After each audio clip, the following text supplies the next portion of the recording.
গল্পকরণে আপনারা শুনছেন পিনাকি ভট্টাচার্যের লেখা ইতিহাস ভিত্তিক বই স্বাধীনতা উত্তর বাংলাদেশ।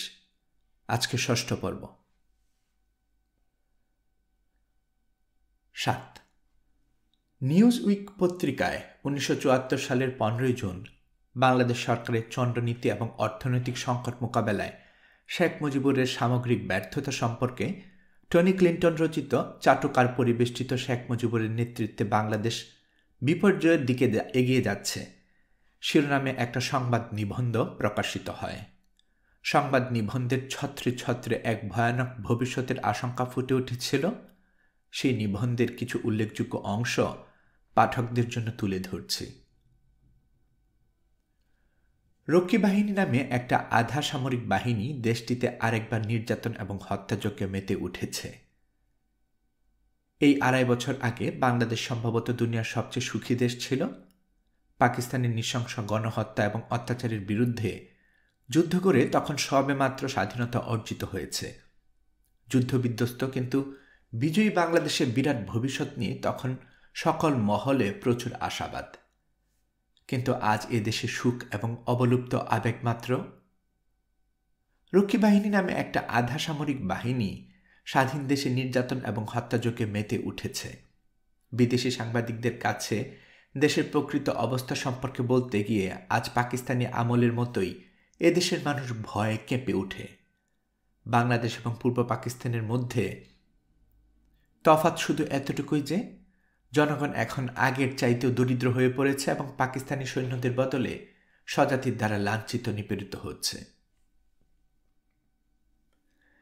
যে কোনো ধরনের সমালোচনা স্তব্ধ করে দেওয়ার জন্য যদিও বা সরকারি মহল থেকে ব্যবস্থা নেওয়া হচ্ছে, তথাপি সর্বত্র বিপদ সংকেত দেখা যাচ্ছে। অর্থনীতিতে অচল অবস্থা নেমে এসেছে এবং কেবল $150 কোটি বিদেশি সাহায্যই ব্যাপক অনাহার থেকে জনগণকে বাঁচিয়ে রাখছে।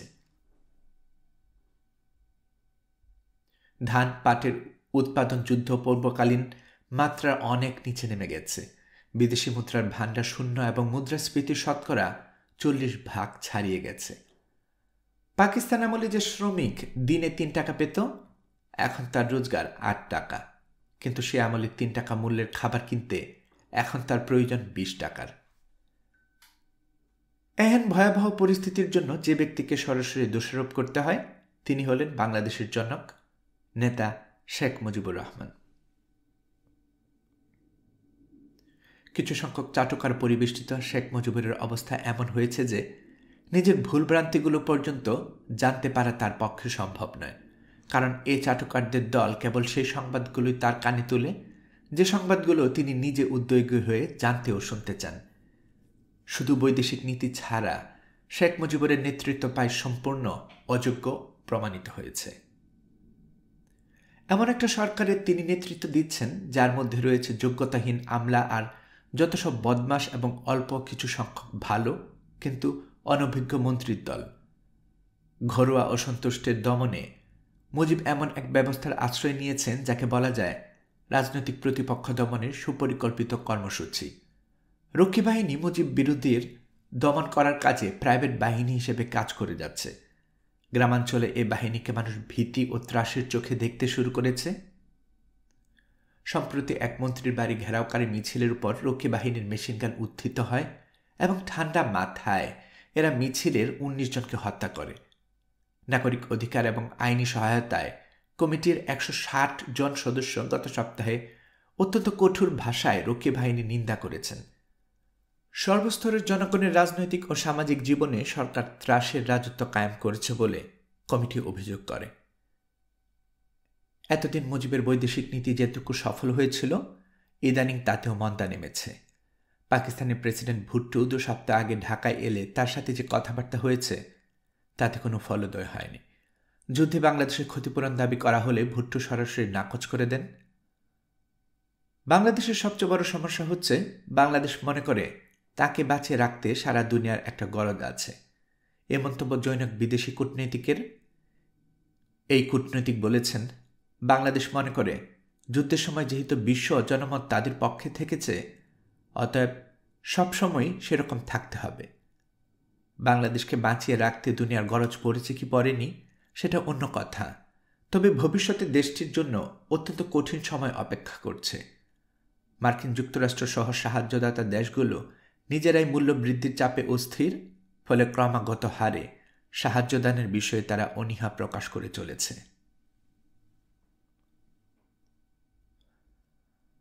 ৮ 1973 সাল কারাগার থেকে মুক্তি পেয়েছেন ন্যাপ নেতা মশিউর রহমান জাদু মিয়া। কয়েকদিন পর রাজধানীর এক থানার ওসির সাথে দেখা করতে গেলেন। ওসি তার বন্ধু। জাদু মিয়া ওসি সাহেবকে দেখে কেমন আছেন জিজ্ঞেস করায় তিনি বললেন, কেমন আছি বলে লাভ নেই, তার চেয়ে একটা ঘটনা বলি, তা থেকে বুঝে নিতে পারেন কেমন আছি আমরা। ওসি সাহেব বললেন, একদিন একজন লম্বা চুলওয়ালা রংবাজকে, তখন সন্ত্রাসীদের রংবাজ বলা হতো, রিভলভার সহ ধরে আনলাম। তাকে এনে আমার রুমে চেয়ারে বসে চা খাওয়ালাম। তারপর বললাম, বাবা, তোমার মাথার চুল এত সুন্দর আর লম্বা, আমাকে ওখান থেকে 2 গাছ চুল দেবে? ছেলেটি একটু অবাক হলেও মাথা থেকে 2টি চুল তুলে আমাকে দিল। আমি চুল দুটোকে একটি খামে ভরে পকেটে রাখলাম। তারপর বললাম, এবার বলো, তোমার জন্য মুরব্বী আছেন কি না? থাকলে ফোন করো। সে একজন নেতাকে ফোন করল। সে আওয়ামী লীগের নেতা। আমাকে বলল, ও আমার লোক, ওকে ছেড়ে দিন। আমি ছেলেটিকে বললাম, যাও বাবা, তোমাকে কষ্ট দিলাম, কিছু মনে করো না। ছেলেটি উঠে দরজা পর্যন্ত গিয়ে ফিরে এসে বলল, ওসি সাহেব, আপনি তো ভালো মানুষ, আমাকে এত খাতির যত্ন করলেন, কিন্তু আমার মাথার চুল দুটি আপনি কেন রাখলেন বুঝলাম না। ওসি সাহেব বললেন, দেখো বাবা, গতকালও তোমার মতো একজনকে ধরে এনেছিলাম। কিছুক্ষণ পর একটা টেলিফোন পেয়ে তাকে ছেড়ে দিতে হয়েছিল। যাবার সময় সে আমাকে বলে গেল, খুব তো ধরে আনলি, আমার এক গাছে চুলও তো রাখতে পারলি না। তা বাবা, তুমিও যাতে এই কথা বলতে না পারো, সেজন্য 2 গাছে চুল রেখে দিলাম। 9 বাংলাদেশ স্বাধীন হবার পর বাংলাদেশের মুক্তিযুদ্ধকালে মুক্তিযুদ্ধের ব্যয় নির্বাহের জন্য মুজিবনগর সরকার কর্তৃক সংগৃহীত 75 কোটি টাকার কোনো হদিস পাওয়া গেল না। মুক্তিযুদ্ধের নামে আদায় করা সেই অর্থের কোনো হিসাব কেউই দিতে পারল না। এই অর্থ কিভাবে ব্যয় হলো, কে ব্যয় করল, আর যদি ব্যয় নাই হয়ে থাকে তবে কোথায় গেল, এই প্রশ্নগুলো উঠতে শুরু করল। শেখ মুজিব নিজেও কখনো কখনো রাষ্ট্রীয় আর্থিক বিষয়ে রাষ্ট্রনায়কোচিত আচরণ করতে ব্যর্থ হন। লজ্জাজনকভাবে সেসব ঘটনা রাষ্ট্রবন্ধু ভারতের কাছে প্রকাশিত হয়ে পড়ে। ভারত থেকে স্বাধীনতার পর ঢাকায় এসেছিল ইন্দিরা গান্ধী প্রশাসনের প্রিন্সিপাল সেক্রেটারি PN হাকসার। হাকসার ছিলেন বাংলাদেশ প্রসঙ্গে ভারতের প্রধান আমলা। ঢাকায় এসে বিভিন্ন বিষয়ে আলোচনা করেন শেখ মুজিবুর রহমানের সাথে। আলোচনাকালে সামনে আসে মুজিবনগর সরকারের কিছু টাকার প্রসঙ্গ, যা তখন ভারতীয় ব্যাংকে গচ্ছিত ছিল।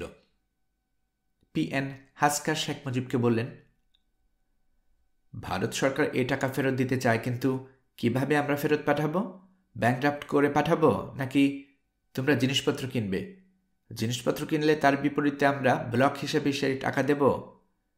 তবে আমরা বিদেশি মুদ্রায় দিতে পারবো না, ভারতীয় মুদ্রায় দেব।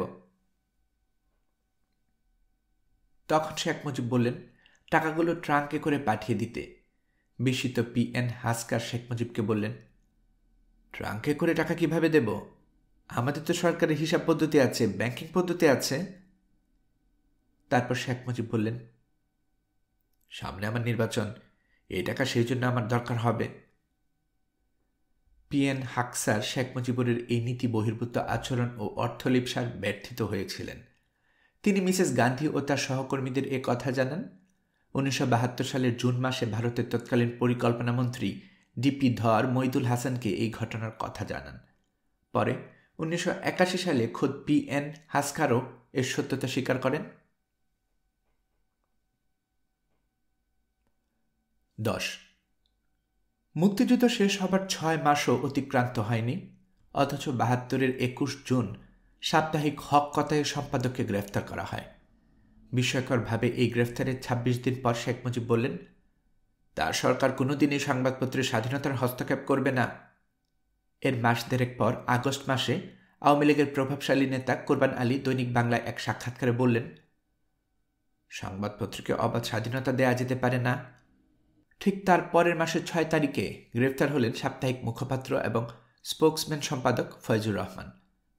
পরদিন চট্টগ্রামে দেশ বাংলা পত্রিকার অফিস জ্বালিয়ে দেওয়া হয়। ৭৩-এর ১ জানুয়ারি ইউসিস অফিসের সামনে পুলিশ ছাত্র ইউনিয়নের ২ জন ছাত্রকে গুলি করে হত্যার পর দৈনিক বাংলা টেলিগ্রাম বের করার সম্পাদক মণ্ডলীর সভাপতি হাসান হাফিজুর রহমান এবং সম্পাদক তোয়াব খান তাদের চাকরি হারান। পত্রিকার সাংবাদিক কর্মচারী শেখ মুজিবুরের কাছে এর প্রতিবাদ দাবি করলে মুজিব বলেন, আমার কাগজে এসব কি লিখেছ? তোমাদের নীতি থাকে প্রেস ক্লাবে ফলিও, নিজেদের ড্রয়িং রুমে ফলিও, আমার কাগজে এসব চলবে না। দৈনিক বাংলার ২ জনের চাকরি যাওয়ার পর ৫ জানুয়ারি শেখ শহীদ বললেন, দৈনিক বাংলা পত্রিকা থেকে ২ জন পাকিস্তানি দালালকে অপসারণ করা হয়েছে। তিনি আরও বললেন, প্রধানমন্ত্রী নামের আগে জাতির পিতা এবং বঙ্গবন্ধু না লিখলে পত্রিকার অস্তিত্ব বিপন্ন হবে। এর ৯ দিন পর শেখ আব্দুল আজিজ এই মন্তব্য করলেন, সংবাদপত্রের স্বাধীনতা রক্ষায় সরকার বদ্ধপরিকর। এরপরের ইতিহাসও লাগাতার কলঙ্কের। ৭৩-এর ২৯ মার্চ গণকণ্ঠের সাংবাদিককেও জোর করে অফিস থেকে বের করে দেওয়া হয়। ১৩ মে বন্ধ করেও দেওয়া হয় দৈনিক স্বদেশ। নিজেরা অযোগ্য প্রশাসক সেটি সেজে বন্ধ করেন। ১৮ জন গ্রেফতার করা হয় নবযুগ সম্পাদককে। ২৯ জন সাংবাদিক ইউনিয়ন থেকে বলা হয়, সত্য বলা বিপজ্জনক হয়ে দাঁড়িয়েছে, আমরা হুমকির মুখে সীমিত স্বাধীনতায় কাজ করছি। ১২ আগস্ট দেশ বাংলা বন্ধ করে দেওয়া হয়। ২৩ নভেম্বর সাপ্তাহিক ওয়েব পত্রিকাকে উচ্ছেদ করা হয় আদালতের ইনজেকশন উপেক্ষা করে। গ্রেফতার করা হয় সম্পাদককে। গণকণ্ঠ সহ অন্যান্য পত্রিকার উপর বারবার হামলা প্রতিবাদে ৭৪-এর ১৬ জানুয়ারি ঢাকা সাংবাদিক ইউনিয়নের এক বিবৃতিতে বলে, বিভিন্ন মহল থেকে সাংবাদিকদের প্রত্যক্ষ ও পরোক্ষ ঘোষিত অঘোষিত নানা রকম হুমকি, প্রাণনাশ ও প্রতিষ্ঠান পুড়িয়ে দেওয়ার হুমকির সম্মুখীন হতে হচ্ছে। দেশে সংবাদপত্রের স্বাধীনতা নেই বলেই এই পরিস্থিতির উদ্ভব হয়েছে। ৭৪-এর ১৭ মার্চ গণকণ্ঠ বন্ধ করে দেওয়া হয়। গ্রেফতার করা হয় পত্রিকার সম্পাদক আল মাহমুদ এবং আরও কয়েকজন সাংবাদিককে। পরে আবার চালু হলেও হামলা চলতে থাকে। ৩০ জন পুলিশ গণকণ্ঠের অফিসে ঢুকে পত্রিকায় সাজানো ফরমা ভেঙে দিয়ে আসে। জুলাই মাসে প্রাচ্য বার্তা সম্পাদককে গ্রেফতার করা হয়। চট্টগ্রামের ইস্টার্ন এক্সামিনার পত্রিকা বন্ধ করে দেওয়া হয়। ১৬ ডিসেম্বর গ্রেফতারি পরোয়ানা জারি করা হয় অভিমত সম্পাদক আলী আশরাফের বিরুদ্ধে।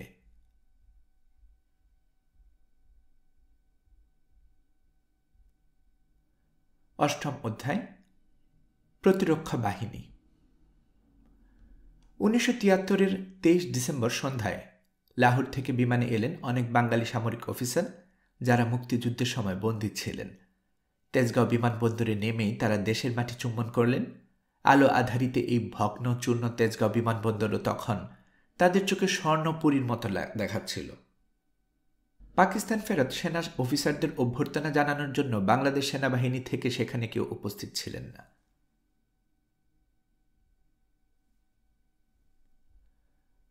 পাকিস্তানে বন্দিদশায় প্রাণ হাতে নিয়ে স্ত্রীকন্যাদের ইজ্জতের ভয়ে মৃতপ্রায় হয়ে এই অফিসাররা বন্দিশালায় ছিলেন। কাঁটাতারে বেড়ার গেটে পাঞ্জাবি প্রহরী, ঘুমাতে পারতেন না কেউই। সেটা ছিল এক জীবন্ত নরকবাস। পাকিস্তান থেকে ফেরত পাঠানো সামরিক বাহিনীর বিভিন্ন পদে কর্মরত বাঙালি অফিসার ও সৈনিকদের সংখ্যা ছিল প্রায় ২৩,০০০। এই সকল অফিসার এবং সৈনিককে বাংলাদেশ সামরিক বাহিনী তথা সেনাবাহিনী, নৌবাহিনী ও বিমান বাহিনীতে নিয়োগ দেওয়া হলে কোনো রকম যাচাই বাছাই ছাড়াই। এই নিয়মের পরেই প্রতিরক্ষা বাহিনীতে ফ্রিডম ফাইটার ও রিপ্রেটেড নামে ২টি শিবিরের সৃষ্টি হয়ে গেল। মুক্তিবাহিনী গ্রুপ এবং পাকিস্তান থেকে প্রত্যাগত অফিসার ও সৈনিকদের গ্রুপ। শেষোক্ত গ্রুপ বড় হলেও মুক্তিবাহিনী অফিসারদের ক্ষমতা এবং দাপট ছিল অপ্রতিরোধ্য। ক্ষুদ্র হলেও প্রতিপক্ষের সামরিক বাহিনীর পরিবেশ এবং মেজাজ নিয়ন্ত্রণ করছিলেন মুক্তিবাহিনীর অফিসাররাই।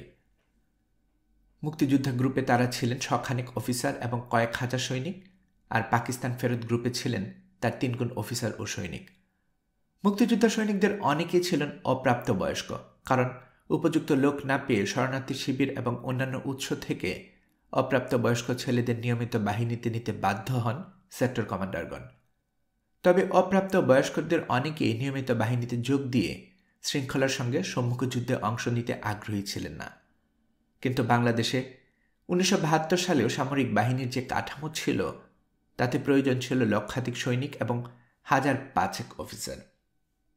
যে বিষয়ে মুক্তিযোদ্ধা আর পাকিস্তান প্রত্যাগতদের মধ্যে মূল দ্বন্দ্ব সৃষ্টি হয় তা হচ্ছে প্রত্যেক মুক্তিযোদ্ধা পাকিস্তান ফেরতদের তুলনায় 2 বছরের সিনিয়রিটি পাবেন।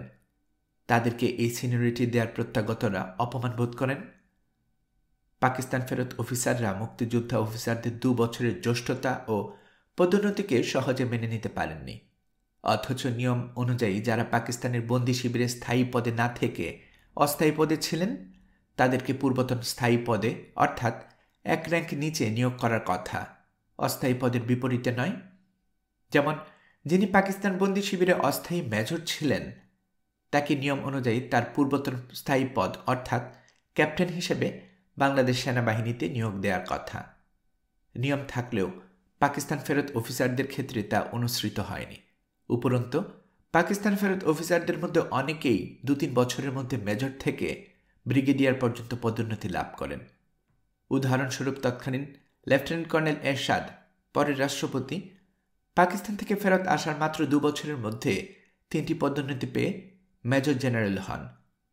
শান্তিকালীন এরকম পদোন্নতি নজিরবিহীন। মুক্তিযোদ্ধা ও অমুক্তিযোদ্ধাদের বিভক্তি ও ভাগাভাগি শুধু যে সামরিক বাহিনীতে ছিল তা নয়, বেসামরিক কর্মচারী ও রাজনৈতিক নেতাদের মধ্যেও তা সমানভাবে প্রকট ছিল। যারা তখন সীমান্ত পার হয়ে মুক্তিযুদ্ধে যোগদান করতে পারেননি কিংবা করেননি তাদের প্রতি মুক্তিযোদ্ধাদের অবক্ষয় ভাব তো ছিলই, তাদের দেশপ্রেম নিয়েও সন্দেহ করা হচ্ছিল।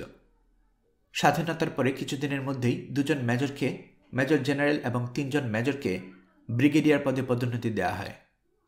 এই ঘটনা দুটো বাংলাদেশ সামরিক বাহিনী এবং নতুন রাষ্ট্রটির পরবর্তী ইতিহাসের উপর সুদূরপ্রসারী প্রভাব ফেলেছিল।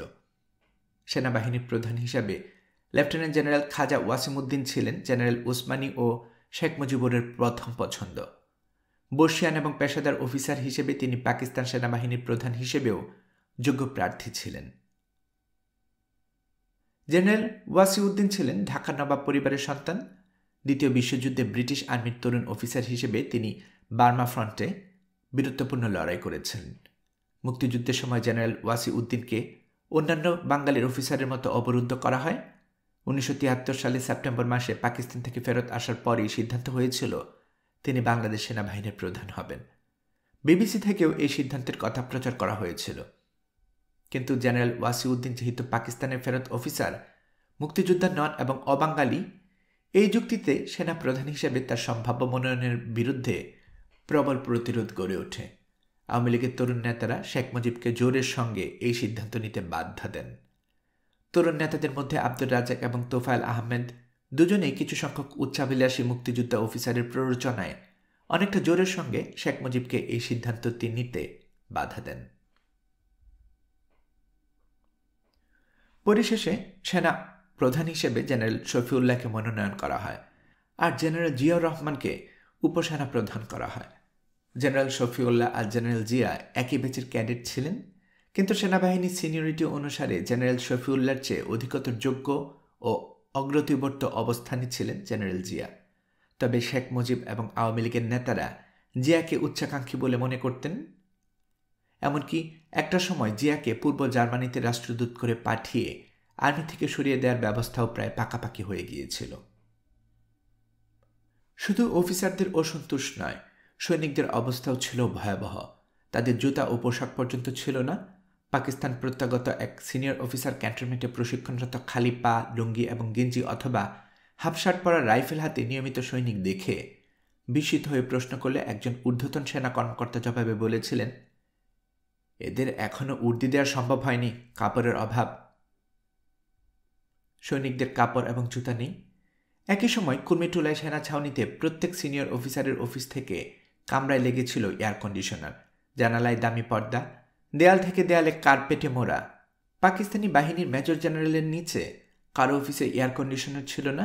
অফিসগুলো ছিল 100 বছরের পুরনো, যেমন অন্ধকার তেমনি ছোট। এই আক্ষেপ থেকে 1973-এর নির্বাচনে সৈনিকরা 80%-এরও বেশি ভোট আওয়ামী লীগের বিরুদ্ধে দেয়। এই সৈনিকদের অধিকাংশই ছিল স্বাধীনতা যুদ্ধের সামনের সারির বীর সেনা। মুক্তিযুদ্ধের সময় মুজিব ছিলেন দেশ জাতির জনক আর তাদের অনুপ্রেরণার উৎস। মাত্র 15 মাসের ব্যবধানে মুজিবকে রাজনৈতিক সমর্থন দেওয়ার জন্য তারা আর তৈরি ছিল না। সৈন্যরা নিজেদের হতভাগ্য বলে মনে করত, কারণ তাদের খাবার নেই, কোনো প্রশাসন নেই, অস্ত্রশস্ত্র নেই, ইউনিফর্ম নেই, গায়ে কোট নেই, পায়ে দেওয়ার বুট পর্যন্ত নেই। শীতের রাতে তাদেরকে কম্বল গায়ে দিয়ে ডিউটি করতে হয়। অনেক সিপাহী লুঙ্গি পরে কাজ করছে, তাদের কোনো ইউনিফর্ম নেই। তদুপরি তাদের উপর হয়রানি। এমনকি সেনাবাহিনীর সদস্যদের পেটাতো পুলিশ। পাকিস্তান থেকে প্রত্যাগত সরকারি আমলারা সেনাবাহিনীকে ঘৃণার চোখে দেখত। একবার সেনাবাহিনীর কিছু সদস্যকে মেরে ফেলা হলো। সেনা অফিসাররা শেখ মুজিবের কাছে গেলেন। শেখ মুজিব কথা দিয়েছিলেন তিনি ব্যাপারটি দেখবেন। পরে তিনি অভিযোগকারী সেনা কর্মকর্তাদের জানালেন যে কোলাবরেটর ছিল বলে তাদেরকে মেরে ফেলা হয়েছে। ঊর্ধ্বতন সেনা অফিসারদের ধারণা ছিল যে শেখ মুজিব তার দ্বিতীয় ছেলে শেখ জামালকে সেনাবাহিনীর উচ্চপদের জন্য তৈরি করছেন। শেখ জামালকে আর্মিতে ঢুকিয়ে উপযুক্ত প্রশিক্ষণের জন্য যুগোস্লাভিয়া মিলিটারি একাডেমিতে পাঠিয়ে দেওয়া হয়। জামাল ওখানকার পড়াশোনায় সম্ভবত কুলিয়ে উঠতে না পেরে শেখ মুজিবকে দারুণভাবে হতাশ করে ঢাকায় ফিরে আসে। এরপর শেখ মুজিব তাকে বিলেতের বিখ্যাত সেন্ট হাইস্ট মিলিটারি একাডেমিতে পাঠাতে চাইলেন। তিনি তখন সেনাবাহিনীর চিফ অব স্টাফ জেনারেল শফিউল্লাহকে টেলিফোনে বলেন তিনি যেন জামালকে সেন্ট হাস্ট এ ক্যাডেট হিসেবে পাঠানোর ব্যবস্থা করেন। সেন্ট হাস্টের ক্যাডেটদের বহু পরীক্ষা নিরীক্ষা এবং নিয়মকানুন পালন করে বাছাই করা হয়, আর সেখানে শেখ জামালের চেয়ে অনেক মেধাবী এবং অধিকতর যোগ্য প্রার্থীও ছিল। ফলে ধারণা করা হয়েছিল যে ব্রিটেনের প্রিমিয়াম মিলিটারি একাডেমিতে জামালকে হয়তো যোগ্য বলে বিবেচনা করা হয়নি। কিন্তু একটা দেশের প্রধানমন্ত্রীর অনুরোধ বিবেচনা করে তারা ৬,০০০ পাউন্ড প্রশিক্ষণ ফি সহ বিশেষ ব্যবস্থায় জামালকে গ্রহণ করতে রাজি হল। ওই টাকা অর্থ মন্ত্রণালয়ের অজ্ঞাতে বিশেষ আর্মি চ্যানেলে গোপনীয়ভাবে সেন্ট হাস্টে পাঠানো হয়েছিল। আরেকদিকে মাত্র ৪ বছর আগে ভারতীয় বাহিনীর সহায়তায় বাংলাদেশ স্বাধীন হলেও কি আশ্চর্য, প্রায় সব মুক্তিযোদ্ধা অফিসারই এর মধ্যে ভারতকে নাক ছিটকাতে শুরু করেন। জেনারেল শফিউল্লাহ, খালেদ মোশাররফ, জিয়াউর রহমান এরা কেউ ভারতকে ভালো চোখে দেখতেন না। জেনারেল ওসমানী তো ইন্দিরা গান্ধীর নামই শুনতে পারতেন না। যুদ্ধের পর তাদের মাতব্বরি এবং লুটপাট সবাইকে খেপিয়ে তোলে। সেনা প্রধান হিসাবে জেনারেল শফিউল্লাহর মেয়াদ শেষ হয়ে যাওয়ার ৭৫ মে মাসে আরও ৩ বছরের জন্য রাষ্ট্রপতি তার মেয়াদ বাড়িয়ে দেন। এতে জিয়া খুবই অসন্তুষ্ট হন এবং দেন দরবার শুরু করে দেন। সে সময় একদলীয় বাকশাল সরকারের রাষ্ট্রপতি শেখ মুজিব তাকে সোজা বলে দেন, তুমি চাইলে রিজাইন করতে পারো। সেনাবাহিনীর কাছে যে বিষয়টি সবচেয়ে বেশি প্রত্যাশিত তা হল শৃঙ্খলা এবং চেইন অফ কমান্ড, যা ভঙ্গ করে তারা মুক্তিযুদ্ধে যোগ দিয়েছিল। এটা দেশের প্রতি তাদের ভালোবাসা এবং প্রত্যাশা বাড়িয়ে দিয়েছিল, আবার বিদ্রোহ করার এবং চেইন অফ কমান্ড ভাঙ্গার মানসিকতাও জন্ম দিয়েছিল। যে দেশের মুক্তিযুদ্ধের জন্য তারা প্রাণের মায়া ত্যাগ করে লড়াই করেছিল, সে দেশের দুর্নীতি, বিশৃঙ্খলা, শাসন এবং হালুয়া রুটির ভাগাভাগি দেখে তার বিরক্ত হয়ে গিয়েছিল। আর স্বাধীন দেশে তাদের ক্রমাগত অমর্যাদা আর অপমান দেখে গভীর হতাশায় ডুবে যাচ্ছিলেন। নবম অধ্যায়, বিশ্বব্যাংক এবং অন্যান্য আন্তর্জাতিক দাতা সংস্থা। ১. ১৯৭২ এর ফেব্রুয়ারি দিল্লির লাল কেল্লায় তাজউদ্দিন এসেছেন লাইট অ্যান্ড সাউন্ড শো দেখতে। প্রাসাদের আলিনদের দুধারে দোকানের সারি, সামনের দেওয়ানে আম দেখা যায়, যদিও লোহার শিকল দিয়ে ঘেরা। আরও হাঁটতে হাঁটতে একটা খোলা মাঠের কাছে গেলেন তাজউদ্দিন।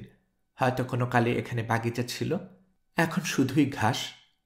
তার এক পাশে খোলা আকাশের নিচে কয়েক সারি বেঞ্চ পাতা আছে। সবাই ওখানে বসেছে, তাজউদ্দিনও গিয়ে বসলেন। সামনের দেওয়ানে খাস মমতাজ মহল, এর পিছনে যমুনা নদী। পূর্ণিমার চাঁদ তখনও দেওয়ানে খাসের উপরে উকি দিচ্ছিল। পাশে সম্রাট আওরঙ্গজেবের তৈরি মতি মসজিদ। এখানে খাস দরবার বসত, ছিল সেই ঐতিহাসিক ময়ূর সিংহাসন। ভারতবর্ষের ভাগ্য নির্ধারণ হতো এখান থেকেই। আজ তা এক ইটের খাঁচা ছাড়া আর কিছুই নয়। একসময় অপেক্ষার পালা শেষ হলো, চারদিকে সব আলো নিভে গেল। মাঝখানের মহল থেকে গম গম স্বরে ভেসে এলো ইংরেজি বর্ণনা, আমি মহাকাল, আমি সবসময় সাক্ষী, এই সেই লাল কেল্লা, যেখানে সবসময় মানুষের কলরব, আরজি, বিচার, আরতি, নুপুরের নিঙ্কন সবারের নহর বয়ে যেত। আজ সে সময় শুধু সময় সাক্ষী হয়ে দাঁড়িয়ে আছে। আজ এখানে আধার, কিন্তু এক সময় এখানে ছিল মানুষের ঢল। ধারা বর্ণনার সাথে সাথে দেয়ানের খাস, মমতাজ মহল, কখনো মতি মসজিদ বিভিন্ন রঙের আলোতে ঝলমল করে উঠছিল। সেই সঙ্গে যমুনার জলের কুলকুল ধারার শব্দ, মিনাবাজারে মেয়েদের কাচ ভাঙ্গা হাসি, কলরব, বাইজিদের নুপুরে নিক্কন, গজলের সুর, সময় যেন জীবন্ত হয়ে উঠল। সবাই স্তব্ধ। ঘোড়ার খুরের শব্দ এতটাই বাস্তব মনে হচ্ছিল যে সবাই শিউরে উঠছিল। 1 ঘন্টার ইতিহাস বর্ণনা যখন শেষ হলো, তখন খোলা আকাশের নিচে হিমে সবার মাথা জমে গেছে। সবার মনের মুগ্ধতার, কষ্টের রেশ রয়ে গেল। ঘটনাচক্রে তাজউদ্দিন এর কাছে বসে লাইট অ্যান্ড সাউন্ড শো দেখছিলেন বিশ্বব্যাংকের প্রেসিডেন্ট ম্যাকনামারা। তারা দুজনে বিশিষ্ট দর্শনার্থীদের জন্য নির্দিষ্ট স্থানে বসেছিলেন, কিন্তু তাজউদ্দিন রীতিমাফিক ম্যাকনামারার সঙ্গে সৌজন্য বিনিময় করতেও রাজি হননি। এই সময়ের মধ্যেই ম্যাকনামারার একদিনের জন্য ঢাকা সফরের আগ্রহের কথা শেখ মুজিবের কাছে তুলে ধরা হয় এবং তিনি তা অনুমোদন করেন। ম্যাকনামারা যখন দিল্লি থেকে ঢাকায় আসেন, তখনও তাজউদ্দিন আহমেদের দিল্লি সফর শেষ হয়নি। যদিও দিনের দ্বিতীয় ভাগে ম্যাকনামারা সফরের মধ্যেই তাজউদ্দিন দেশে ফিরে আসেন। যদিও তখন বাংলাদেশ বিশ্বব্যাংকের সদস্য নয়, তবু ওদের ভবিষ্যতে সদস্য হবে এটা নিশ্চিত ছিল। তাই তিনি এই দেশের নতুন নেতৃত্ব এবং প্রশাসনের সঙ্গে পরিচিত হবার আগ্রহ থেকে সেই সময় বাংলাদেশের সফরের ইচ্ছা প্রকাশ করেন।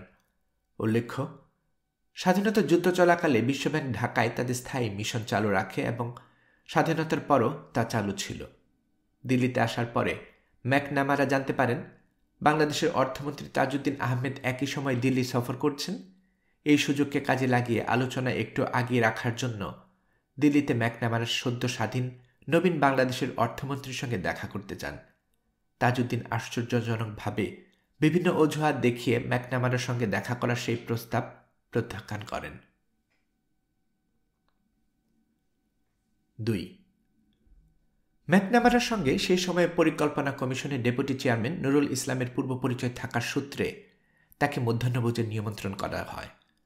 নুরুল ইসলাম সাহেব সেই মধ্যাহ্নভোজের আমন্ত্রণ গ্রহণ করবেন কি না, সেজন্য তাজউদ্দিন আহমেদের অনুমতি চাইতে যান। অর্থমন্ত্রী বলেন, ম্যাকনামারার এর সফর কূটনৈতিক সফরের আওতায় পড়ে না, এছাড়া বাংলাদেশ বিশ্বব্যাংকের সদস্যও নয়, অতএব পরিকল্পনা কমিশনের ডেপুটি চেয়ারম্যানের সঙ্গে মধ্যাহ্নভোজের বিশেষ ব্যবস্থার অধিকার ম্যাকনামারার নেই। অপরদিকে তার এই সফর ব্যক্তিগত সফরও নয়, তাই ব্যক্তিগত আপ্যায়নেরও কোনো প্রশ্নই আসে না, তাই এই আমন্ত্রণ গ্রহণ করা উচিত নয়। অন্যদিকে শেখ মুজিব সাক্ষাৎ দিলেন ম্যাকনামারাকে। প্রধানমন্ত্রী তার স্বাভাবিক আকর্ষণীয় ব্যক্তিত্ব, নম্রতা আর সৌজন্যমূলক আচরণ দিয়েই তাকে গ্রহণ করলেন। শেখ মুজিবুরের সঙ্গে সাক্ষাতের পর তাজউদ্দিনকে সঙ্গে নিয়ে নুরুল ইসলাম ম্যাকনামারার সঙ্গে বৈঠক করেন। তারা বাংলাদেশের সদস্যপদ পাওয়া ত্বরান্বিত করতে যে সকল প্রক্রিয়া এবং কাগজপত্রের প্রয়োজন তা নিয়ে আলোচনা করেন। এ ব্যাপারে যে ধরনের সাহায্য দরকার বিশ্বব্যাংক তা করবে বলে রবার্ট ম্যাকনামারা আশ্বাস দেন। পরবর্তী আলোচনার বিষয় ছিল বাংলাদেশের অর্থনৈতিক পুনর্গঠনের সাহায্য নিয়ে। অর্থনৈতিক পুনর্গঠনে প্রথম করণীয় কি, এ বিষয়ে ম্যাকনামারা প্রশ্ন তুললে তাজউদ্দিন কৃষির জন্য হালের বলদের কথা বলেন। তিনি বেশ ভাবগম্ভীর্য নিয়ে এই বিষয়টি বিশ্লেষণ করতে শুরু করেন যে পাকিস্তান সেনাবাহিনীর আগ্রাসনে মানুষ ঘরবাড়ি ছেড়ে চলে গেলে তাদের হালের বলদ হয় মেরে ফেলা হয় কিংবা হারিয়ে যায়। গোয়াল ও দড়ি নষ্ট হওয়ার কথাও তোলা হয়, অতএব টিনের গোয়াল ঘর এবং দড়ি দ্বারার প্রয়োজন। একটি সদ্য স্বাধীন দেশের পুনর্গঠনে হালের বলদ, টিনের গোয়াল ঘর আর বলদ বেঁধে রাখার জন্য দড়ি দ্বারা যে অর্থমন্ত্রীর কাছে অগ্রাধিকার হতে পারে না এবং সেটা যে বিশ্বব্যাংকের চেয়ারম্যানকে অপদস্থ করার জন্য বলা হয়েছিল, সেটা ম্যাকনামারা নিশ্চয়ই বুঝেছিলেন। অথচ মুক্তিযুদ্ধকালে এ ম্যাকনামারা বাংলাদেশের প্রতি সহানুভূতি ছিলেন। হয়তো সেজন্যই যে দেশটিতে তাদের সদস্য নয়, যুদ্ধবিধ্বস্ত সেই নবীন দেশটি তিনি দেখতে এসেছিলেন। বাংলাদেশের বুদ্ধিভিত্তিক জগতে বিশেষ করে অর্থনীতি বিষয়ে বোঝাপড়া তৈরি হতো সিপিবি ঘরানার বুদ্ধিজীবীদের চিন্তা থেকে। তাদের ধারণা ছিল বিদেশি বিনিয়োগ মানেই খারাপ কিছু একটা। এই বিদেশি বিনিয়োগ না নেয়াই ছিল প্রগতিশীলতা। এই চিন্তার প্রকাশ দেখা যায় বিশ্বব্যাংকের প্রধানের সঙ্গে স্বাধীন বাংলাদেশ সরকারের অর্থমন্ত্রীর অবাস্তব এবং অসৌজন্যমূলক আচরণের ভেতর। 1972 সালের মাঝামাঝি সময়ে বাংলাদেশ বিশ্বব্যাংক ও IMF এর সদস্যপদের জন্য আবেদন জানায় এবং 1972-এর আগস্ট মাসে সদস্যপদ লাভ করে। সদস্যপদ নিয়ে আলোচনার সময় পাকিস্তান বৈদেশিক ঋণ ভাগাভাগি করে নেওয়ার বিষয়টি উত্থাপন করে। মার্কিন যুক্তরাষ্ট্র, জার্মানি এবং ফ্রান্স ছিল বৃহৎ দ্বিপক্ষীয় দাতা। তারা তাদের বক্তব্য ব্যাংকের প্রতিবেদনের সঙ্গে জুড়ে দেয়। এ সময় অর্থনৈতিক পুনর্গঠনের জন্য বাংলাদেশ অত্যন্ত উদ্গ্রীব ছিল। তাই বাংলাদেশের ভূখণ্ডে পাকিস্তান আমলে যেসব প্রকল্প চালু ছিল সেগুলো নতুন করে চালু করার আলোচনা শুরু করে। বাংলাদেশ এসব প্রকল্পের ঋণ পরিশোধের দায়িত্ব স্বীকার করে নেয়। কিছু কিছু ক্ষেত্রে প্রকল্প ঋণ অনুদানে পরিণত হয়। একই সময় এটি পরিষ্কার করে দেওয়া হয় যে বাংলাদেশ যে চলতি প্রকল্পের দায়িত্ব স্বীকার করে নিচ্ছে তার অর্থ এই নয় যে বাংলাদেশ পাকিস্তানের ঋণের দায় ভার ভাগ করে নিতে প্রস্তুত। কিন্তু বিশ্বব্যাংকের নেতৃত্বে দাতারা সিদ্ধান্ত দেয় যে ঋণের বোঝা পাকিস্তান একা বহন করবে না, কারণ পাকিস্তান ভূখণ্ড এবং জনগণ পূর্ব পাকিস্তানকে দেয়া ঋণের আদায় এখন আর ভাগিদার হতে পারবে না। পাকিস্তান তার বৃহত্তর অর্থনীতির জন্য ঋণ গ্রহণ করেছিল, এখন সেটা তার অধীনে নেই। এর মধ্যে পাকিস্তান একতরফাভাবে সিদ্ধান্ত নেয় যে 1971 সালের মার্চ থেকে ডিসেম্বর পর্যন্ত তার বৈদেশিক ঋণের উপর যত দেনা, সুদ আসল সহ বাকি আছে তা স্থগিত থাকবে। যখনই দাতারা ভবিষ্যৎ অর্থ সাহায্য দেওয়ার জন্য অঙ্গীকারবদ্ধ হয় তখনই শর্ত জুড়ে দেওয়া হয় যে বাংলাদেশকে পাকিস্তানের ঋণের অংশের দায়িত্ব নিতে হবে। বাংলাদেশ এমন শর্ত মেনে নিতে সরাসরি অস্বীকৃতি জানায়। বিশ্বব্যাংকের নেতৃত্বে ও পরামর্শে ঋণদাতারা এই নীতিতে অটল থাকে। বাংলাদেশের উপর কঠোর চাপ সৃষ্টি করে, অর্থাৎ ভবিষ্যতে ঋণ প্রদান না করার আশঙ্কার কথা তুলে ধরা হয়। যুদ্ধে ক্ষয়ক্ষতি প্রচুর হয়েছিল, সেই ক্ষয়ক্ষতি কাটিয়ে ওঠার জন্য বিপুল বিনিয়োগের প্রয়োজন ছিল। এক হিসাব অনুসারে যুদ্ধে ক্ষয়ক্ষতির তৎকালীন হিসাবে 21 থেকে 23 বিলিয়ন ডলার বলে ধারণা করা হয়। এর মধ্যে অবকাঠামোগত ক্ষয়ক্ষতির পরিমাণ দাঁড়ায় 20 বিলিয়ন ডলার এবং মানব ক্ষয়ক্ষতির পরিমাণ 3 বিলিয়ন ডলার। বাংলাদেশের জন্য অধিক অর্থনৈতিক সাহায্যের সংস্থান করতে পররাষ্ট্রমন্ত্রী আব্দুস সামাদ আজাদ পূর্ব ইউরোপের দেশগুলো সফর করেন। এই সময়ে যুগোস্লাভিয়া, হাঙ্গেরি, পোল্যান্ড, পূর্ব জার্মানি, রোমানিয়া এবং বুলগেরিয়া বাংলাদেশের যুদ্ধবিধ্বস্ত অর্থনীতি পুনর্গঠনে সহায়তা দানের প্রতিশ্রুতি দেন। সমাজতান্ত্রিক দেশ থেকে সাহায্য নেওয়ার সরকারের রীতি অনুসারে স্থানীয় সংবাদ মাধ্যমে প্রশংসিত হয়েছে। দৈনিক বাংলার সম্পাদকীয়তে বলা হয়, সাহায্য আসলে দাসত্ব শৃঙ্খলের নামান্তর। যে সাহায্য শুধু পরনির্ভরশীলতায় বাড়িয়ে তোলে সে সাহায্য আমাদের কাছে গ্রহণযোগ্য নয়। আমরা যে সাহায্য চাই তা হবে শর্তহীন, সমাজতান্ত্রিক অর্থনীতি গঠনের পক্ষে সহায়ক। প্রায় একই রকম বক্তব্য পাওয়া যায় দৈনিক সংগ্রামের সম্পাদকীয়তে।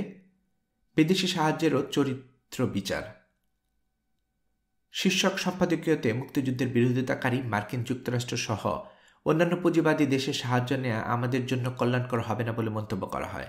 এতে আরও বলা হয়, স্বাধীনতার পরে এরা হয়েছে আমাদের অর্থনৈতিক পুনর্বাসনে সহায়ক। সুতরাং এদিক থেকে যে বিদেশি সাহায্যের ধারায় আমরা শরিক হয়েছি সেটা আমাদের জাতীয় লক্ষ্যের অনুকূল।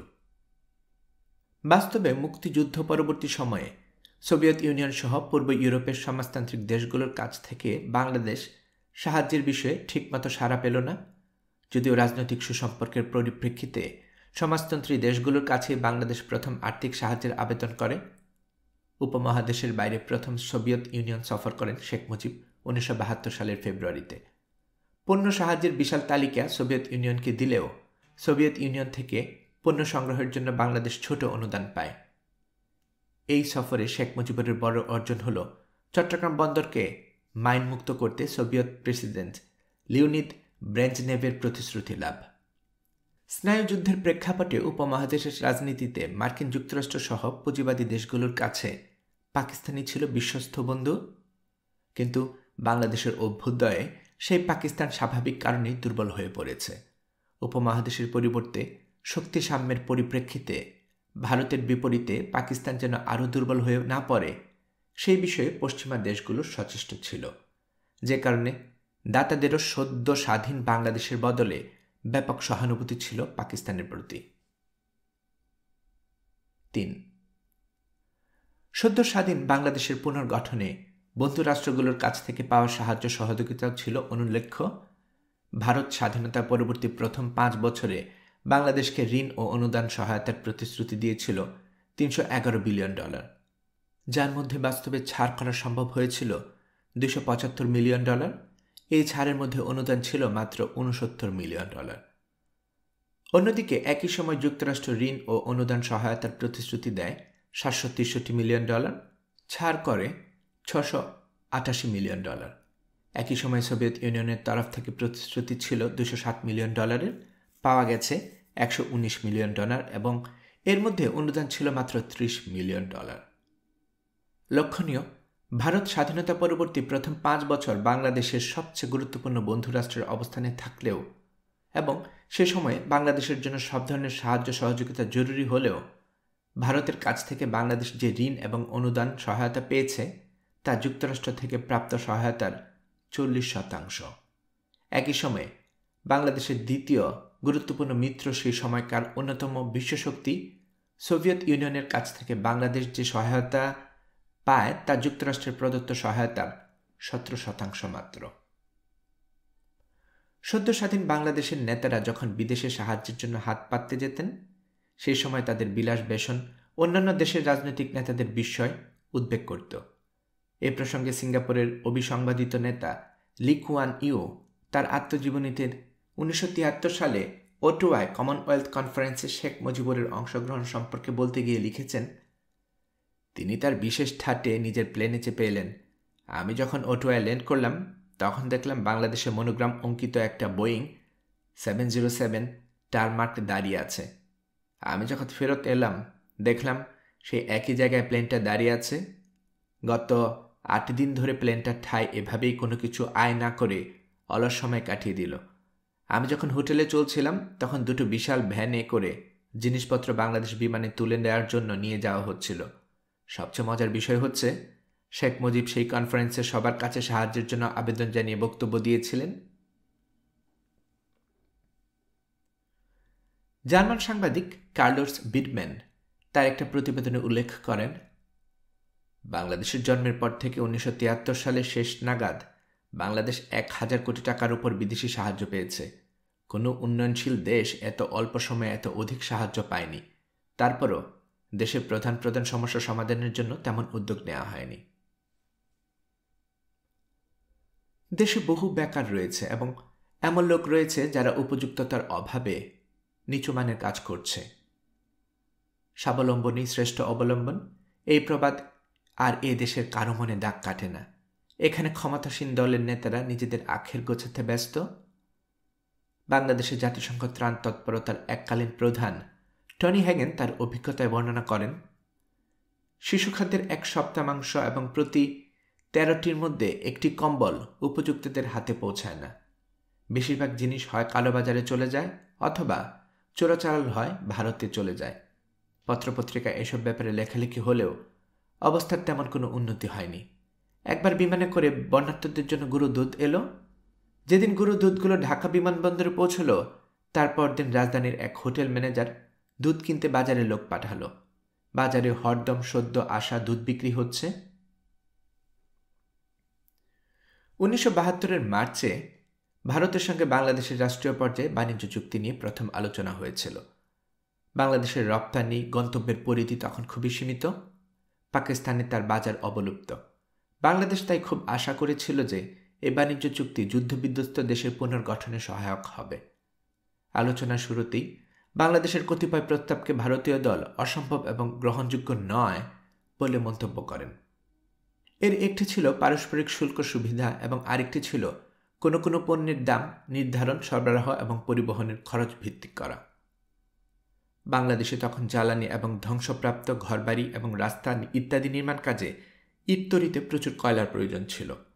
বাংলাদেশের আশা ছিল নিকটবর্তী ভারতীয় কয়লা খনিসমূহ অঞ্চল থেকে হয়তো স্বল্প পরিবহন খরচে আন্তর্জাতিক বাজারের চাইতে কম দামে কয়লা আমদানি করা যাবে।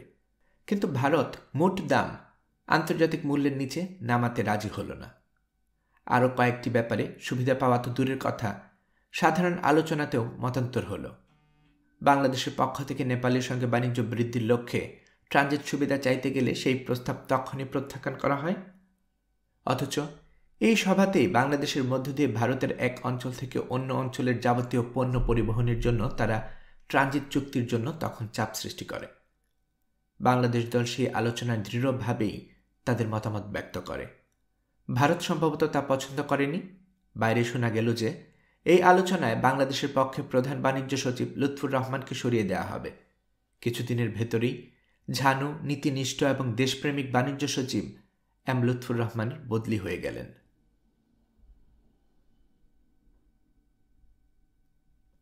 দশম অধ্যায়, স্বাধীন দেশের স্বীকৃতি, পাকিস্তান যুদ্ধাপরাধীদের বিচার এবং ওআইসি সম্মেলন।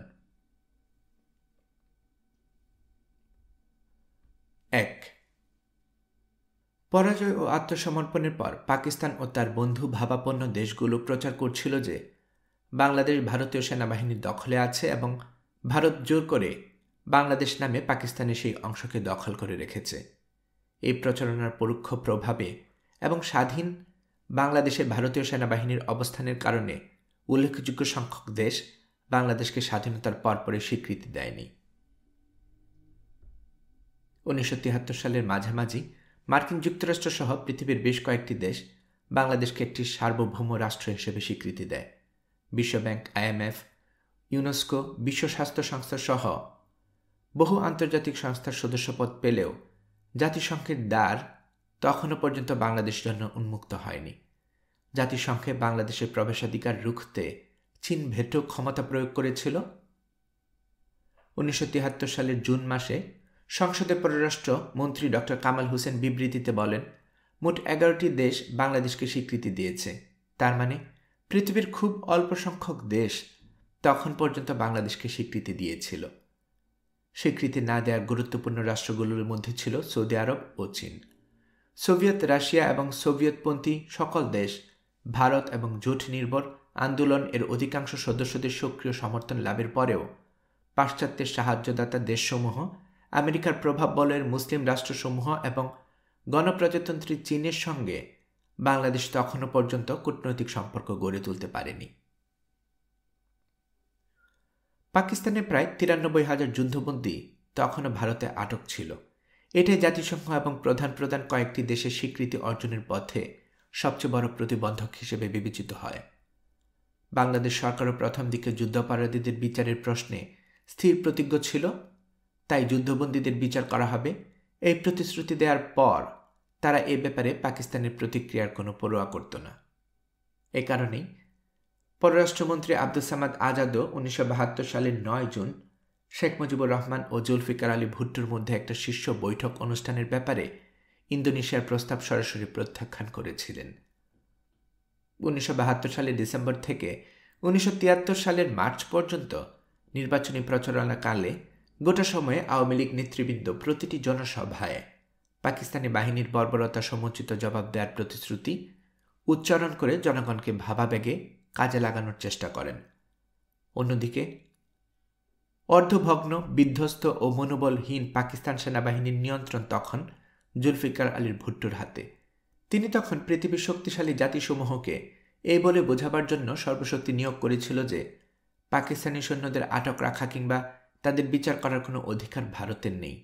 তার মতে ভারত নিজেই ছিল আক্রমণকারী দেশ। পাকিস্তানের সেনাবাহিনী কেবল সার্বভৌম দেশের অবিচ্ছেদ্য একটা অংশের বিদ্রোহ দমনের জন্য তাদের উপর প্রদত্ত আদেশ পালন করেছিল। পাকিস্তান তার সংবিধানে তখনও বাংলাদেশকে তার ভৌগোলিক সীমানাভুক্ত অংশ বলে দাবি করে আসছিল। আবার এদিকে বাংলাদেশ সরকার পাকিস্তানি সৈন্যদের বিচার করার জন্য বাংলাদেশে ফেরত পাঠাতে বারবার ভারতের কাছে অনুরোধ জানিয়ে আসছিল। এদিকে বন্দী পাকিস্তানি সেনাদের ফিরিয়ে দেওয়ার জন্য ভারতের উপর আন্তর্জাতিক চাপ বৃদ্ধি পাচ্ছিল। এক্ষেত্রে যুক্তি ছিল যে পাকিস্তানের ভূখণ্ড থেকে সৈন্যদের আটক করেছে ভারত। যেহেতু পাক বাহিনী ভারতের বুকে কোনো অপরাধ সংঘটন করেনি, তাই ভারতের তাদের বন্দী রাখার যুক্তি নেই। সাধারণভাবে যুদ্ধের পরে যুযুধান পক্ষগুলো দ্রুতই একটা শান্তি চুক্তিতে উপনীত হয়। এটাই আধুনিক দুনিয়ার নীতি। নানা কূটনৈতিক তৎপরতার পরে ইন্দিরা গান্ধী ও জুলফিকার আলী ভুট্টো 1972 সালের জুন মাসের 28 তারিখ থেকে জুলাই মাসের 2 তারিখ পর্যন্ত সিমলায় অনুষ্ঠিত শীর্ষ বৈঠকে অংশ নেন। বৈঠকে দুদেশের মধ্যে স্থগিত যোগাযোগ পুনর্বহাল সহ তাদের সকল বিরোধ নিষ্পত্তিতে শান্তিপূর্ণ পথ অনুসরণের সিদ্ধান্ত গৃহীত হয়। আলোচনার সময় যদিও আনুষ্ঠানিকভাবে যুদ্ধবন্দী সংক্রান্ত কোনো প্রশ্ন উত্থাপিত হয়নি, তবুও জনমনে এই ধারণা বদ্ধমূল হয় যে সিমলা চুক্তি ছিল পাক যুদ্ধবন্দীদের দেশে ফিরিয়ে নিয়ে যাওয়ার প্রশ্নে প্রথম পদক্ষেপ। বৈঠক শেষে যুদ্ধকালে ভারত কর্তৃক অধিকৃত পাকিস্তানের 600 বর্গ কিলোমিটার এলাকা ফেরত নিয়ে ভুট্টো বেশ হৃষ্টচিত্তেই দেশে ফিরে আসেন। 2.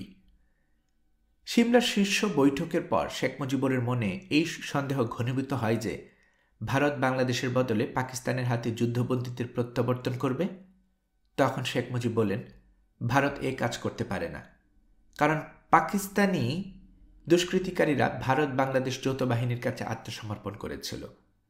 পাকিস্তান ও বাংলাদেশের এই পারস্পরিক সমস্যা মেটানোর ক্ষেত্রে সবচেয়ে বড় সমস্যা হয়ে দেখা দেয় এই দুই রাষ্ট্রের মধ্যে কোনো কূটনৈতিক সম্পর্ক না থাকা। বাংলাদেশ সরকার বাংলাদেশের পক্ষ থেকে যুদ্ধাপরাধী ও মানবিক সমস্যা সমাধানের ব্যাপারে পাকিস্তানের সঙ্গে সমঝোতার আসার জন্য ভারতীয় কর্তৃপক্ষকে আলোচনা করার অনুমোদন প্রদান করে। মার্কিন পররাষ্ট্র দপ্তরের ডেপুটি সেক্রেটারি কেনেথ রাস্ক এবং সহকারী সেক্রেটারি জোসেফ সিসকো 18 এপ্রিল 1973 5 ঘন্টার জন্য যাত্রা বিরতি করেন বাংলাদেশে। এই সময় তারা বাংলাদেশের প্রধানমন্ত্রীকে মার্কিন সরকারের অবস্থান সম্পর্কে অবহিত করেন। বলেন, 195 জন যুদ্ধাপরাধীদের বিচার করতে গেলে তা এই অঞ্চলের পরিবেশ নষ্ট করবে। আবার পাকিস্তান সরকার প্রতিক্রিয়া ব্যক্ত করেন যে বাংলাদেশ সরকার যুদ্ধাপরাধীদের বিচার করলে রাষ্ট্রদ্রোহিতার অভিযোগ এনে উল্লেখযোগ্য সংখ্যক আটক বাংলাদেশি সামরিক এবং বেসামরিক অফিসারের বিচার করবে ইসলামাবাদ। প্রথমে বাংলাদেশ সরকার বলেছিল তারা সকল যুদ্ধবন্দীর বিচার করবে, পরে তারা বুঝতে পারল তা বাস্তব ক্ষেত্রে করা সম্ভব নয়। তখন তারা বিচারযোগ্য যুদ্ধবন্দীর সংখ্যা 1500-তে স্থির করে, যা পরে আরও কমিয়ে 195 আনা হয়। এক পর্যায়ে বাংলাদেশে বুঝে যায় সীমিত সংখ্যক যুদ্ধবন্দীর ছাড়া আর কারো বিচার করা সম্ভব হবে না। তখন বাংলাদেশ সরকার অন্যান্য মানবিক সমস্যা সমাধানের দিকে নজর দেয়। এর মধ্যে ছিল দুদেশের বেসামরিক নাগরিকদের বিনিময় এবং যুদ্ধবন্দীদের পরিবার ও গুরুতর আহতদের ফেরত দেওয়ার প্রশ্ন। Statesman, Times of India, Indian এক্সপ্রেসের মতো প্রভাবশালী ভারতীয় দৈনিকগুলো যুদ্ধবন্দীর প্রশ্নে ভারতের সরকারি অবস্থানের বিপরীতে অবস্থান নেয়। তাদের অভিযোগ হল পাকিস্তানি যুদ্ধবন্দীদের ছেড়ে না দিয়ে এবং বাংলাদেশের দাবি অনুযায়ী যুদ্ধাপরাধীদের আটক রেখে ইন্দিরা সরকার অন্যায় করছে। তাদের দাবি, বাংলাদেশ খুশি হোক, তাতে কোনো ক্ষতি নেই, যুদ্ধবন্দীদের ছেড়ে দিয়ে পাকিস্তানের সঙ্গে অবিলম্বে সম্পর্ক ভালো করতে হবে। ভারতীয় রাজনীতিবিদদের মধ্যে পার্লামেন্ট সদস্য পিলু মোদি, বিরোধী দলের নেত্রী তারকেশ্বর সিনহা, ভারতের কমিউনিস্ট পার্টির নেতা ইন্দ্রজিৎ গুপ্ত এই মত সমর্থন করেন। আবার ভারত সরকারের একটা অংশ, যার অন্যতম ছিল ডিপি ধর, তিনি মনে করতেন যে ভারতের স্বার্থে পাকিস্তানের সঙ্গে বাংলাদেশের সম্পর্ক যেন দ্রুত স্বাভাবিক না হয়, তার উদ্যোগ নেওয়া উচিত। প্রথম পর্যায়ে ভারত এবং বাংলাদেশের পক্ষে পূর্ব প্রস্তাবিত 6000 জন যুদ্ধবন্দীর পরিবারবর্গের সঙ্গে পাকিস্তানে আটকে পড়া 1000 জন বাংলাদেশের নারী ও শিশু বিনিময়ের জন্য পাকিস্তান সরকারের প্রতি আহ্বান জানান। কিন্তু পাকিস্তান এ ব্যাপারে কোনো ইতিবাচক সাড়া প্রদানে বিরত থাকে। উপরন্তু তারা পাকিস্তানে আটকে পড়া বিপুল সংখ্যক সামরিক ও বেসামরিক অফিসারকে বিশ্বাসঘাতকতা ও গুপ্তচর বৃত্তির অভিযোগে বিচার করার পাল্টা চাপ দেওয়ার উদ্যোগ নেয়। বাংলাদেশের উপর পাল্টা চাপ হিসেবে তারা পাকিস্তানে অবস্থানরত বাঙালিদের বিচারের হুমকি দিতে থাকে। তাদের অনেককে বাড়িতে চড়াও হয়ে গ্রেপ্তার করে এবং বিভিন্ন স্থানে ক্যাম্পে আটক রাখা হয়। 3. বাংলাদেশের স্বীকৃতি প্রসঙ্গে কয়েকজন মার্কিন সাংবাদিকের সঙ্গে এক সাক্ষাৎকারে ভুট্টো বলেছিলেন, 195 জন যুদ্ধবন্দীর বিচারের সিদ্ধান্ত প্রত্যাহার না করা পর্যন্ত তিনি স্বীকৃতি প্রদান স্থগিত রাখবেন। এর উত্তরে বাংলাদেশ সরকার স্পষ্টভাবে জানিয়ে দেয় যে আনুষ্ঠানিক স্বীকৃতি ব্যতি রেখে পাকিস্তানের সঙ্গে কোনো সংলাপ সম্ভব নয়।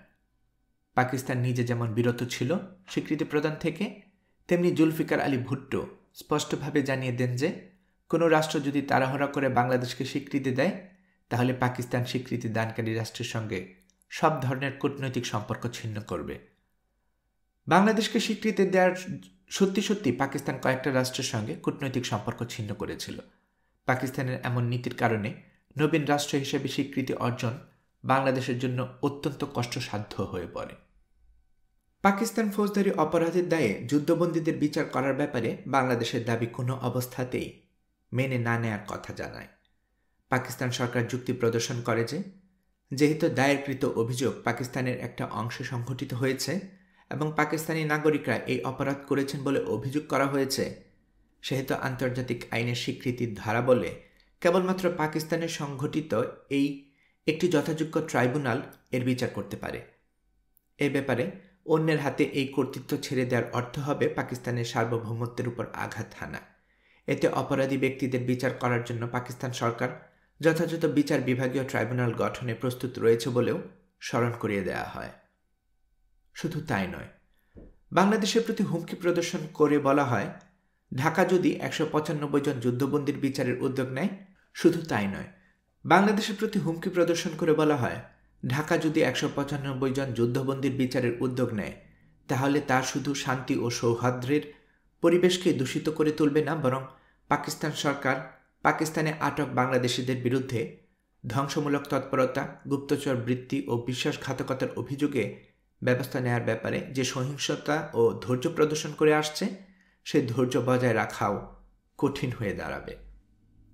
এদিকে বাংলাদেশে এ সময়ে 195 জন পাকিস্তানি যুদ্ধবন্দীর বিচারের প্রত্যয় অব্যাহত রেখে অভিযুক্তদের বিরুদ্ধে সাক্ষ্য প্রমাণ জোগাড় করছিল। বাংলাদেশ বলছিল প্রতিহিংসার জন্য নয়, সুবিচারের স্বার্থেই বাংলাদেশের মাটিতে 195 জন পাকিস্তানি যুদ্ধবন্দীর বিচার হওয়া প্রয়োজন। ভারত কর্তৃক বাংলাদেশের যুদ্ধবন্দী হস্তান্তরের আনুষ্ঠানিকতার কাজ এগিয়ে নিচ্ছিল। পাকিস্তানি যুদ্ধবন্দীদের বিচার করার জন্য একটি আইনও জাতীয় সংসদে উত্থাপনের জন্য প্রণয়ন করা হয়। এই প্রস্তুতি চূড়ান্ত পর্যায়ে পৌঁছলে এবং বাংলাদেশের কঠোর মনোভাব অনুধাবন করে ভুট্টো শেষ পর্যন্ত বাংলাদেশকে স্বীকৃতি প্রদানের ইস্যুটি পাকিস্তানের জাতীয় সংসদে পেশ করেন এবং পাকিস্তানের স্বার্থে অতি সত্বর বিষয়টি নিষ্পত্তির প্রস্তাব দেন। 1973 সালের জুলাই মাসে বাংলাদেশের সংবিধানে সংশোধনী এনে যুদ্ধ ও মানবতা বিরোধী অপরাধের পরিপ্রেক্ষিতে যুদ্ধাপরাধীদের আটক, বিচার ও দণ্ডাদেশ প্রদানের কতিপয় ক্ষমতা সরকারের হাতে প্রদান করা হয়। এর এক সপ্তাহেরও কম সময়ের মধ্যে বাংলাদেশের জাতীয় সংসদে 195 জন যুদ্ধাপরাধীর বিচার করার জন্য আন্তর্জাতিক অপরাধ ট্রাইব্যুনাল বিল পাশ করা হয়। 1973 সালের জুলাই মাসের 24 থেকে 31 তারিখ প্রথমবারের মতো ইসলামাবাদে এবং চূড়ান্তভাবে দিল্লিতে আগস্ট মাসের 18 থেকে 28 তারিখ ভারত এবং পাকিস্তানের আলোচনায় মিলিত হয়। তাদের সম্পাদিত চুক্তির অধীনে 195 জন যুদ্ধাপরাধী ব্যতীত অন্যান্য যুদ্ধবন্দী, পাকিস্তানে অবস্থানরত বাঙালি এবং বাংলাদেশে আটকে পড়া পাকিস্তানিদের প্রত্যাবাসন যুগপৎভাবে শুরু করার সঠিক পরিকল্পনা প্রণয়নের প্রস্তুতি নেওয়া হয়।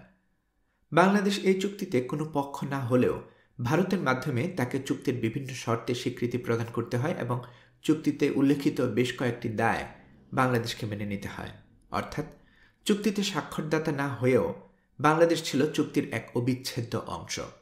চুক্তিতে বাংলাদেশে আটকে পড়া পাকিস্তানিদের ফিরিয়ে নিতে পাকিস্তানি রাজি হয়নি। এতে বলা হয় ভারত থেকে পাকিস্তানি যুদ্ধবন্দী ও অন্যান্য অবাঙালিদের প্রত্যাবাসনের কাজ শেষ হলে বাংলাদেশ, পাকিস্তান ও ভারত 195 জন যুদ্ধবন্দী ফেরত নেয়ার ব্যাপারে আলোচনায় বসবে। 4. এ সময় পাকিস্তানে ইসলামী শীর্ষ সম্মেলন OIC অনুষ্ঠানের কথা ছিল। সম্মেলনের দিন যতই ঘনিয়ে আসতে থাকে বাংলাদেশকে এই সম্মেলনে নেয়া এবং পাকিস্তানের সাথে বিদ্যমান সমস্যা সমাধানের জন্য কূটনৈতিক তৎপরতা ততই জোরদার হয়ে উঠতে থাকে। OIC-ভুক্ত দেশগুলোর ভেতর ও বাইরে থেকে পৃথিবীর দ্বিতীয় বৃহত্তর মুসলিম রাষ্ট্র হিসেবে ইসলামী সম্মেলনে বাংলাদেশের অন্তর্ভুক্তি নিশ্চিত করার জন্য নানাভাবে চাপ প্রয়োগ শুরু হয়। ঠিক এমন সময় পাকিস্তানের প্রধানমন্ত্রী জুলফিকার আলী ভুট্টো 1974 সালের 22 ফেব্রুয়ারি মুসলিম ভ্রাতৃত্ববোধের আদর্শে অনুপ্রাণিত হয়ে বাংলাদেশকে স্বীকৃতি প্রদানের কথা ঘোষণা করেন। এমন পরিস্থিতিতে বাংলাদেশ সরকার মন্ত্রিসভায় দীর্ঘক্ষণ আলোচনার পর লাহোরে ইসলামী শীর্ষ সম্মেলনে অংশ নেওয়ার সিদ্ধান্ত গ্রহণ করে। শেখ মুজিবুরের মন্ত্রিসভার এক প্রবীণ সদস্য তাকে দিল্লি হয়ে লাহোর যাবার পরামর্শ দেন। শেখ মুজিব এই পরামর্শ গ্রহণ করেনি। তবে তিনি লাহোর যাত্রার প্রাক্কালে ইন্দিরা গান্ধীকে বাংলাদেশের সিদ্ধান্ত অবহিত করেন। আলজেরীয় রাষ্ট্রপতি হুয়ারি বুমেদিনের নেতৃত্বে একটা প্রতিনিধি দল শেখ মুজিবকে সঙ্গে করে নিয়ে যাবার জন্য ঢাকায় আসেন। আলজেরীয় রাষ্ট্রপতি সেই বিমানেই শেখ মুজিব এবং তার প্রতিনিধি দলকে বহন করে ঐতিহাসিক অভিযানে লাহোর পৌঁছলে ভুট্টো শেখ মুজিবকে সেখানে উষ্ণ অভ্যর্থনা জানায়। এই ঘটনা অসংখ্য ভারতবাসীর মনে বিরক্তি সৃষ্টি করলেও সেই মুহূর্তে তাদের করার কিছুই ছিল না। ওআইসি সম্মেলন থেকে ফিরে এসে 1974 সালের মার্চ মাসে ভারতের স্টেটমেন্ট পত্রিকাকে শেখ মুজিব সাক্ষাৎকার দেন। সাক্ষাৎকারে ওআইসি সম্মেলনকালে তার প্রতি পাকিস্তান সরকার, বিশেষ করে ভুট্টোর অতিথিয়তার কথা বলতে গিয়ে শেখ মুজিব আবেগপ্রবণ হয়ে ওঠেন। তিনি বলেন, জনগণের উচিত পাকিস্তানের তিক্ত অভিজ্ঞতা, বিশেষ করে 1971 সালের অভিজ্ঞতা ভুলে যাওয়া। লাহোরের সম্মেলনকালে ভুট্টোকে শেখ মুজিব আমার পুরনো বন্ধু বলে আলিঙ্গন করেন এবং তার গালে চুমু খান।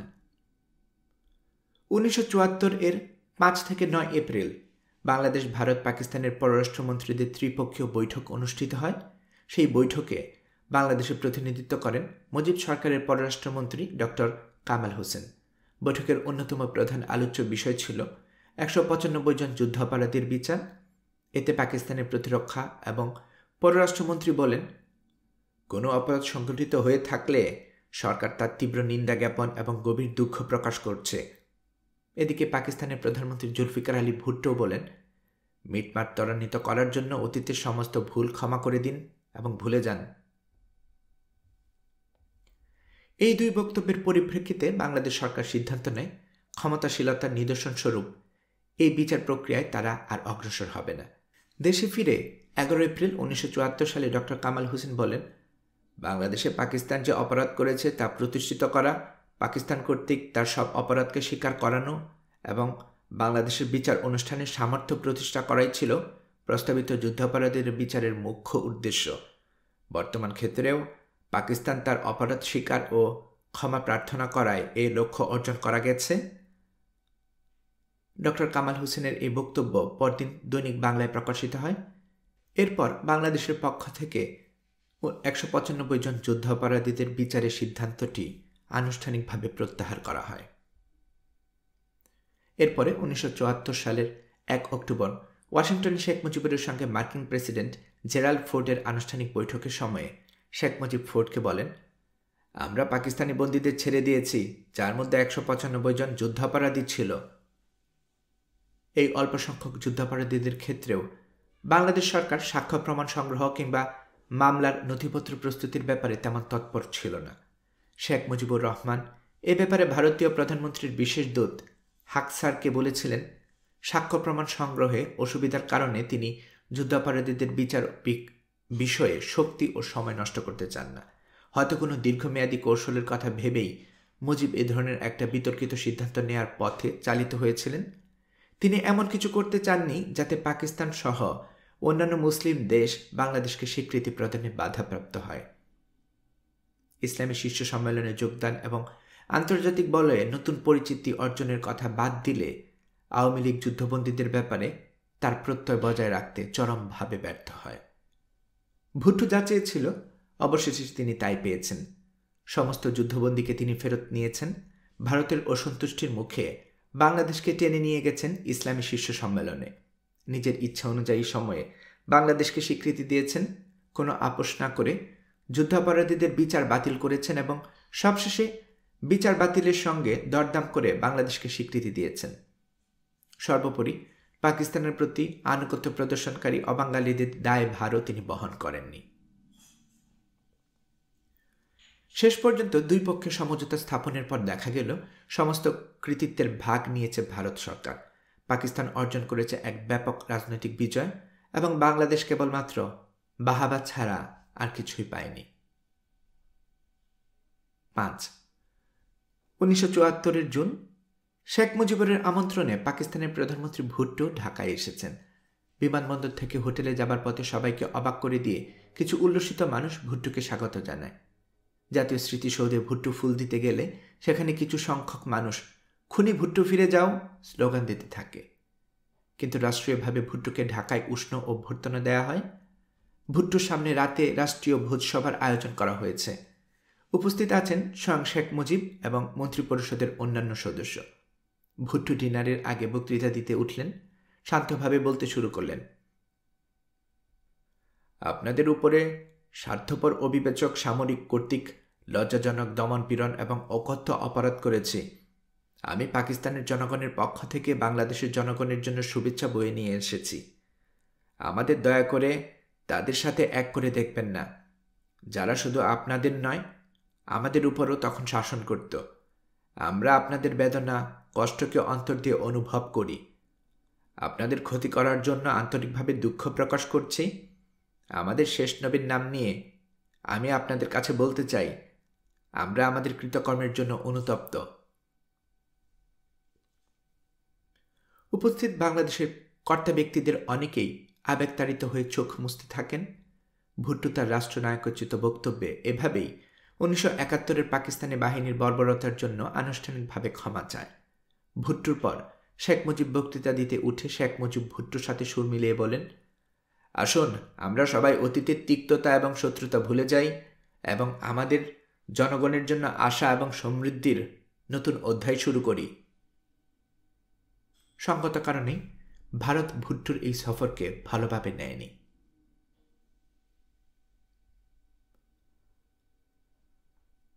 গল্পকরণে এতক্ষণ আপনারা শুনছিলেন পিনাকি ভট্টাচার্যের লেখা স্বাধীনতা উত্তর বাংলাদেশ এর 6ষ্ঠ পর্ব। আমি নিয়মিতভাবে গল্প পাঠ করে আপনাদেরকে শোনাচ্ছি। গল্প পাঠ ভালো লেগে থাকলে আমার এই গল্পটি আপনার বন্ধুবান্ধব প্রিয়জন সবার কাছে শেয়ার করবেন, তাতে করে তারা এই গল্পটি শোনার সুযোগ পাবে। আপনারা ভালো থাকবেন সেই প্রত্যাশায় এখানে বিদায় নিচ্ছে।